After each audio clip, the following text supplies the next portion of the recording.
बाल कृष्ण द्वारा कई असुरों के वध के बाद कंस ने श्री कृष्ण को मारने के लिए एक ऐसे असुर को भेजा जो काल का दूसरा रूप था। नाम था अघासुर।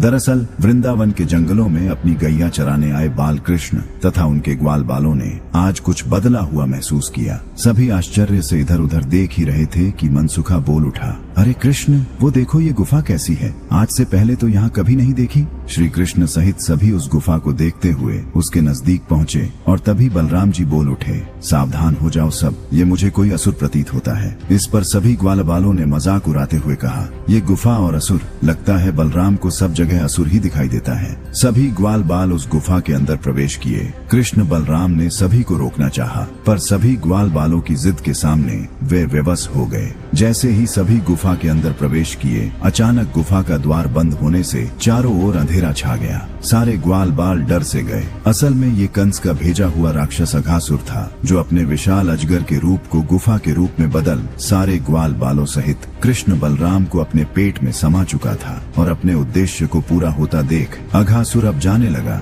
इससे अंदर फंसे ग्वाल बाल भूकंप जैसी स्थिति का अनुभव कर रहे थे। सारे ग्वाल बाल बोल रहे थे, रक्षा करो कृष्ण, रक्षा करो, इस असुर से हमारी रक्षा करो। अब श्री कृष्ण ने अपना आकार बढ़ाना शुरू किया और अंदर से ही अघासुर के पेट पर प्रहार करने लगे। उधर बलराम जी सभी ग्वाल बालों को संभाले हुए थे। तभी अचानक अघासुर के पेट के अंदर का तापमान बढ़ने लगा। जहरीली गैसें चारों ओर से ग्वाल बालों को घेरने लगी और तभी एक डरावनी आवाज गूंजी, आज कोई नहीं बचेगा, तुम सभी मेरा भोजन हो। यह सुनते ही ग्वाल बाल डर के मारे एक दूसरे से लिपट गए। उन्हें लगा कि अब अंत निश्चित है, लेकिन तभी उस अंधेरे के बीच एक दिव्य प्रकाश पुंज दिखाई दिया। श्री कृष्ण का शरीर किसी जलते हुए सूर्य की भांति चमकने लगा था। जैसे जैसे कृष्ण का आकार बढ़ रहा था, अघासुर की गुफा जैसी देह अब तंग होने लगी थी। बाहर की तरफ अघासुर का बुरा हाल था। उसकी आंखें उबलकर बाहर आने लगी थीं और उसकी खाल फटने को तैयार थी। और फिर एक भयानक विस्फोट हुआ। धमाका इतना तेज था कि मीलों दूर तक धरती हिल गई।